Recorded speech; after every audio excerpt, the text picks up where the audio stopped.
Claro. Tal vez para ahora sí arrancar en el tema del que queremos hablar hoy, quiero poner un versículo y es 1 Corintios 10:13. Dice, bueno, voy a leer desde el 12, Ujú. porque puede que con lo que dije al inicio del episodio alguna gente diga, no, es que esto no aplica para mí. Pero bueno, dice aquí el 12, así que el que piensa estar firme, mire que no caiga. No os ha sobrevenido ninguna tentación que no sea humana, pero fiel es Dios, que no os dejará ser tentados más de lo que podéis resistir, sino que dará juntamente con la tentación la salida, para que podáis soportar. Ujú. Ujú. ¿Cómo los cristianos tenemos que apropiarnos de este versículo en la parte sexual? Ujú. Yo creo que lo primero es, como empieza el pasaje, que todo el que esté firme mire que no caiga, ¿verdad? Y en la parte sexual, vos ahora decías que a veces la pornografía es un tema que no se toca, ¿verdad? Que es un tema tabú. Pero más allá de eso, yo creo, y no me lo están preguntando, pero tengo 41 años, entonces ya llevo, soy un chiquillo de 41 años, pero ya llevo un buen rato ahí avanzado y muchos de esos años en la iglesia, ¿verdad? O sea, tal vez lo que estuve alejado eran 3 años, pero aún en esos 3 yo iba regularmente a algunos cultos, ¿verdad? Más que todo por costumbre. Pero no solo el tema de la pornografía, es que el tema de la sexualidad se ha convertido en un tabú. Entonces muy difícilmente vos escuchás que en la iglesia se hable sobre sexo. Inclusive hay gente que, ay, ¿cómo dijo eso en Sí, dice, cámara, verdad? dice el pastor sexo y toda la iglesia. ¿Verdad? Suena así, ¿verdad? Y tenemos un libro completo, que es Cantares, que habla sobre eso. Entonces, de alguna forma, como yo lo veo es, quiero caer en una santidad tan grande que saco el sexo de la conversación y empecemos porque es algo que Dios creó y es un regalo que Dios le da al creyente para su matrimonio, ¿verdad? Es un regalo para el esposo y la esposa. Entonces, ahora, entendiendo eso, cualquiera de nosotros podría decir, ah, no, a mí eso no me afecta. Pero el punto es que no sabemos en qué momento nos puede llegar a afectar, ¿verdad?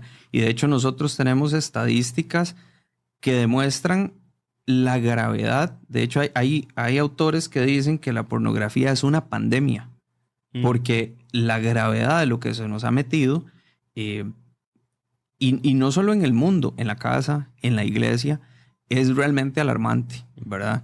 Entonces yo creo que el cristiano tiene que ver este tema en 2 vías. Uno, no tener miedo a hablar sobre el tema, ¿verdad? Porque ahora no es que voy a hablar con morbo, sino con el afán de educar, con la intención de educar. Y segundo, entender que tal vez a mí no me está afectando, pero muy probablemente a un hermano de la iglesia o a alguien en mi propia casa sí le esté afectando. Entonces tengo que tener la madurez, primero, de saber que en cualquier momento podría ser yo, pero también la empatía de tratar de ayudar a esa persona a salir de ahí, ¿verdad?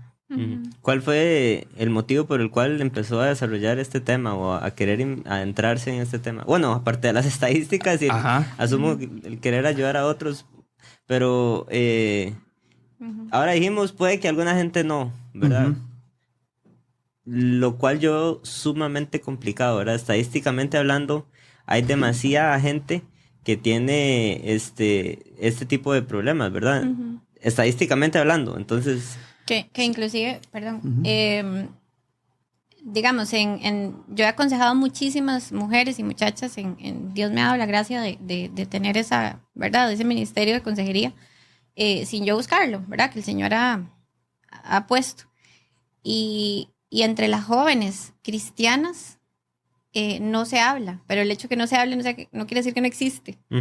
Y te digo que, digamos, de 10 a 6 han tenido problemas. Entonces, tal vez no lo están enfrentando, pero en algún momento de sus vidas tuvieron algún problema de tipo sexual, ¿verdad? Y no solamente, es que es impureza sexual, ¿verdad? Puede ser varios, pongámosle cualquier nombre, pero no es solamente la pornografía, sino que incluye fornicación, masturbación, ¿verdad? Y entonces, wow, uno dice, en los círculos cristianos, entonces, hablando con una señora, esposa de pastor, yo le decía, ¿has expuesto el tema?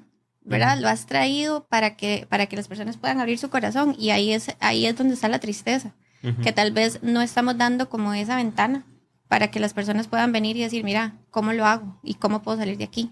O yo lo hice, pero tengo una culpa de hace 10 años. Entonces, es interesante. Sí, el tema de las estadísticas es alarmante. De hecho, para ponerte un ejemplo, el 65% de los hombres mayores de 18 años consumen pornografía de manera regular. Ahora, estos datos son de Estados Unidos. Curiosamente, no hay datos de Latinoamérica. Y yo tengo una teoría, y aquí no hay nada científico, es simplemente porque he vivido en esta cultura prácticamente toda mi vida.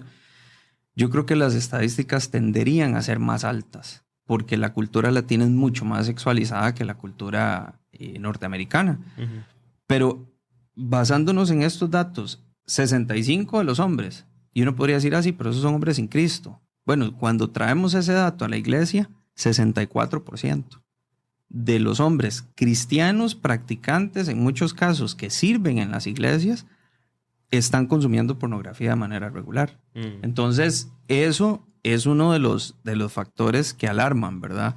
Por otro lado, la edad a la que se empieza, en promedio, es a los 12 años de edad. Y muchas veces están empezando a los 10. Ahora, hay en adolescentes desde los 10 años hasta los 18, un 84% de los hombres, y ahorita no recuerdo el de las mujeres, pero un 84% de los hombres, aquí lo tengo, 84% de los hombres y 57% de las mujeres en edad de adolescencia consumen pornografía de manera regular. Y solamente el 12% de los padres sabe que eso está sucediendo. Y otra estadística que para mí es alarmante es que el 93% de los pastores dicen que ellos saben que en su iglesia hay problemas con la pornografía, pero solamente un 7% tienen algún ministerio de restauración o de sanidad en este tema. Entonces, a nosotros una de las cosas que nos impulsa es eso, pero principalmente que nosotros como matrimonio sufrimos esto en carne propia y sabemos hasta dónde puede llegar.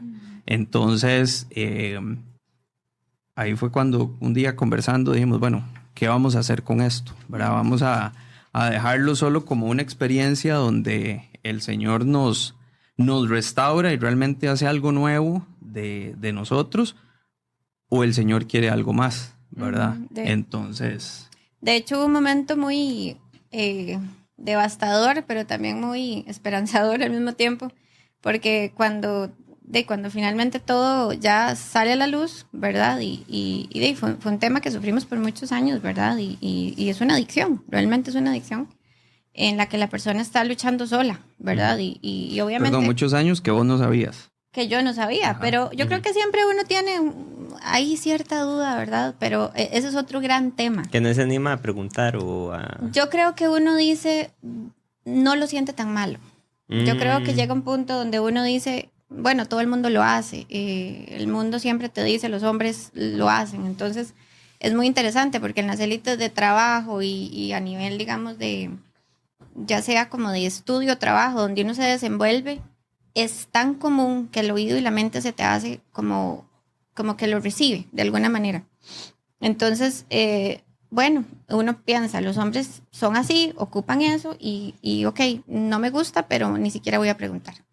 Y eso lo he, de manera reiterativa, lo he visto en otras mujeres también, ¿verdad? Entonces, lo primero a lo que yo llamo es a entender la magnitud del problema y que es un pecado delante de Dios que Él abomina, ¿verdad? Que se llama adulterio en el matrimonio, ¿verdad? Y que hay que llamarlo por su nombre.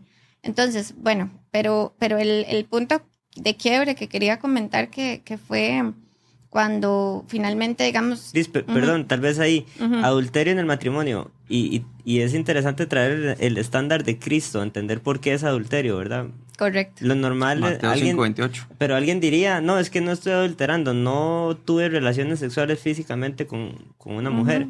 Pero, ¿qué dice Mateo? Mateo 5:28. Ajá. Cualquiera que mira a una mujer para codiciarla, ya adulteró con ella en su corazón. Entonces, yo lo defino como que el adulterio físico es simplemente una manifestación de un adulterio que ya había ocurrido en el corazón, ¿verdad? Entonces, yo no necesito llegar a estar en intimidad con alguien para haber adulterado. Si lo llevo al estándar de Cristo, y ese es el estándar en el que los cristianos deberíamos operar, ¿verdad? ¿Qué decía